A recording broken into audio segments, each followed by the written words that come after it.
these people.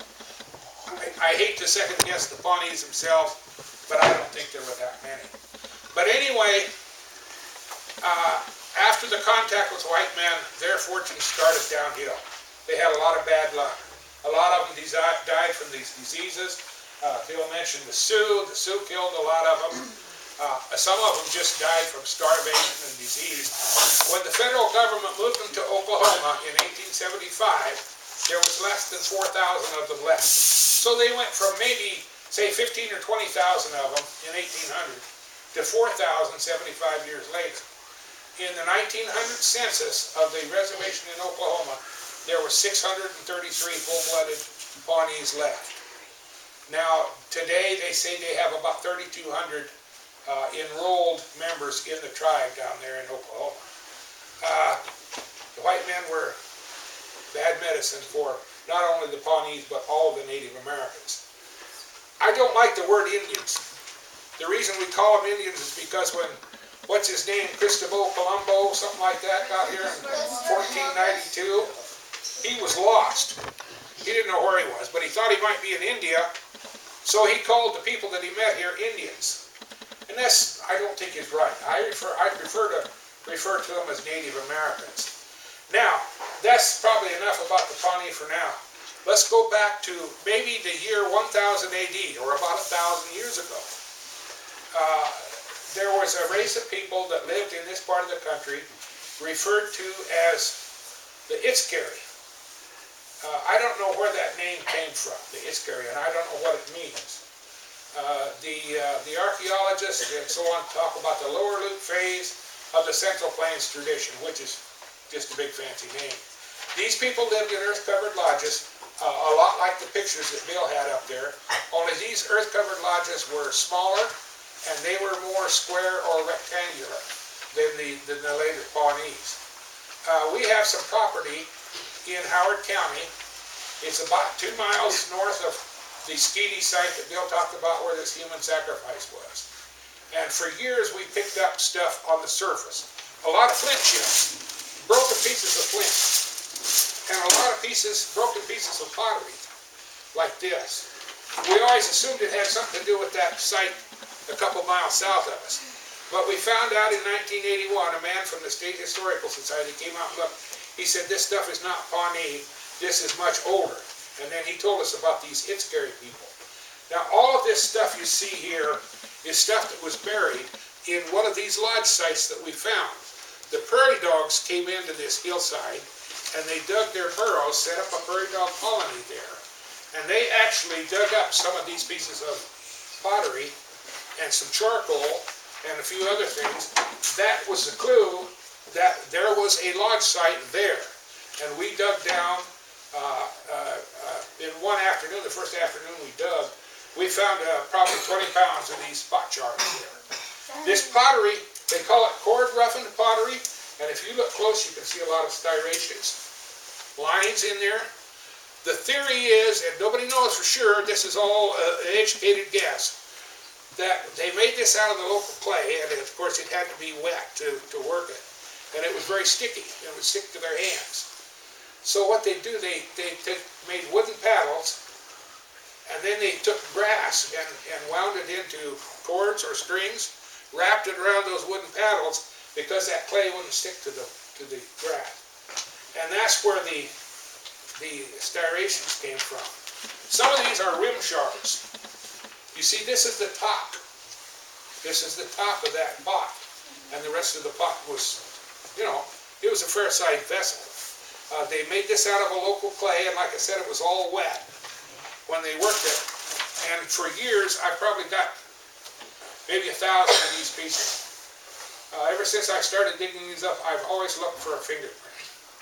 Because you would think this stuff was wet, that somewhere along you'd find a piece that had somebody's fingerprint. Just kind of a personal touch to somebody that lived 1,000 years ago. These people were meat eaters. Bill talked a little bit about the buffalo.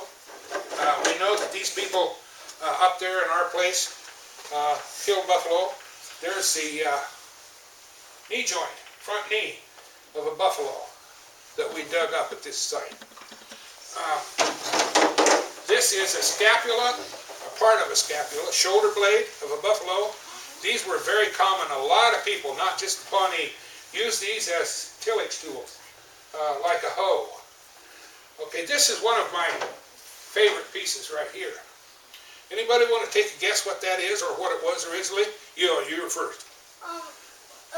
They're like weight goes down to the foot. No, that was that piece. This is what? Sing it out, somebody. Skull. Part of the skull. It's part of a buffalo skull. Yes. Okay, this area right here would have been the top of the eye socket, and this was the horn. It's just a part of it. Now, if you look real closely, this has been worn down. You can see where it's worn on both sides. I think to myself that it was probably a tillage tool, like a hoe, and it may have had a handle attached to it. Some other people that have looked at this say it was probably a ladle, like a dipper or a spoon, something like that. One of the questions I have, and Bill talked a little bit about this, buffalo were wild animals, and they could be very mean. They were very big. A big old bull would weigh 2,000 pounds. And a cow might weigh 1,300 pounds. How in the world? You got to remember, these people didn't have horses. These Itzcarry people, this was long before they had horses. They went out on foot, and Bill talked about the camouflage as wolves, with wolf skins draped over them. But still in all, when it comes down to it, what it amounts to, they were killing buffalo with a sharp stone on the end of a stick.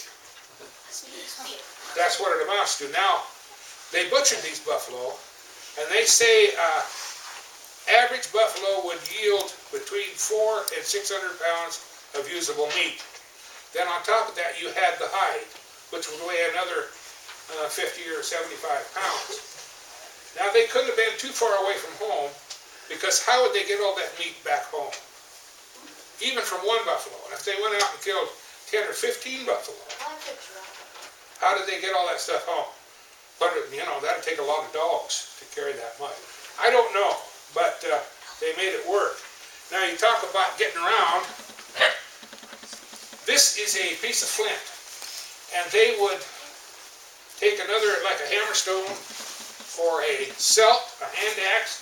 They knew how to hit this in the right spot, and they would knock a flake of this off. Then they would take a piece of bone, or maybe the end of a deer antler, and they could flick away little chips of flint. And the end product might be a point like that, or it might be something as small as this little arrowhead. Now, I had a guy tell me one time that I think knew what he was talking about. He said somebody that knew what they were doing could work one of these spear points up in maybe 20 minutes time. They must have known what they were doing. I think myself that a couple of these are maybe atlatl points. Does anybody know what an atlatl is? Oh, a lot of you do. The rest of you look it up when you get back to office. Okay? Atlatl. Some of you weren't paying attention evidently. We know that these people farmed because we found some of the corn they grew. This is very fragile, but these are burned kernels of corn. One of the things we uncovered when we dug up this house site was the fire pit. And these are some kernels of corn that had fallen into the fire, and they were burned out. These people liked jewelry and fancy things. They lived right along a creek. There were freshwater clams in that creek. And here is a little piece of clamshell that probably they wore as some kind of a jewelry or a decoration. And the reason I say that is because if you look close, there's a perfectly round hole in that little piece of clamshell. Now, how did they get that hole? Land. These guys are going to have to leave in probably another 5 or 7 minutes. So, yeah, they had stone drills. These people were pretty smart. They knew how to get along. And Ron, sorry.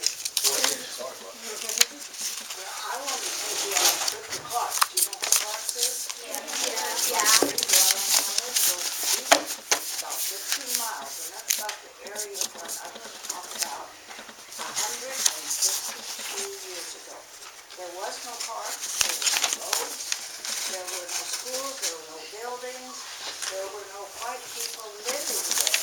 They were traveling through on their way westward, but there were Pawnee Indians, and they were, we called them Native American Indians. They roamed the area and they lived. Well, we are going to go just about another 3 miles northeast, and we'll get to the Platte River. And this is where the Calvin Black to the Hartwell settled. They came from back east, and they came by wagon to the north banks of Platte, and they operated a ranch where they could trade with the Indians, and then they would give help to the stagecoach traveling public when they needed it. And they called it Junction Ranch because it was the junction of the military road and the Pennsylvania road. 60. Well, this Hartwell family became the permanent settlers in Clark, the first permanent settlers. And they became friends with the Pawnee Indians, or the Pawnee natives. And the children of the families played together with the children of the Native American Indians, and they really learned their language. Well, because they were such good friends, an Indian chief gave this peace pipe that Ronald is going to show you to the Hartwells, because they were such good friends, and it was a token of their friendship. They passed it down from one generation to another, and the reason that we, Ronald and I, now own this peace pipe is because the family of the Hartwells gave it to us, because Ronald had made a lot